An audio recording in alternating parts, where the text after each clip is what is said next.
But I've been given a divine assignment, and it is my pleasure to share with you what I've been shown in that amazing place.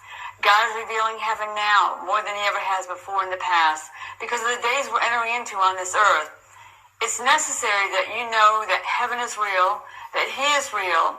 And if you're a believer, it's important to know whose image you're made in. Because once you know who he is, you'll know who you are. So in these last days, he is catching people up, taking them on tours of heaven and bringing them back to the earth. I just happen to be one of those people. And what the Father would like for you to know is heaven is a holy place. There's only one way there. That's through the blood of Jesus Christ.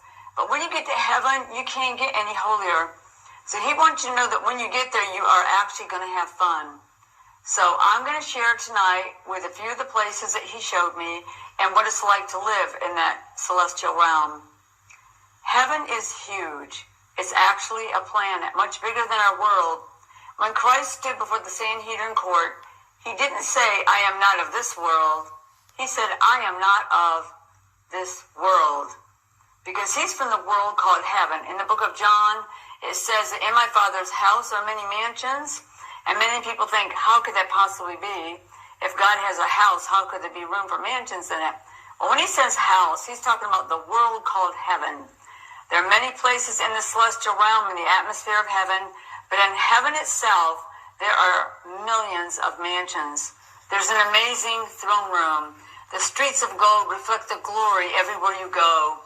People who live there couldn't possibly come back here and live after having experienced being with the Father or being with Jesus.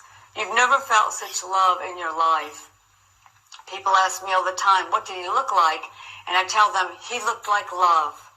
If you could imagine waves of this powerful love permeating every bit of your being, you feel like you're being pulled into his heart.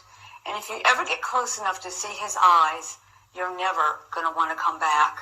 You feel like you can never live apart from him. He's such an amazing being.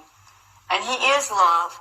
All love flows from him. All creation, all revelation, all wealth, all light. That's who God is. The great creator, the one who made everything that was or is or ever will be. He has always existed. That's one question you'll never get answered when you get to heaven. His name is I Am.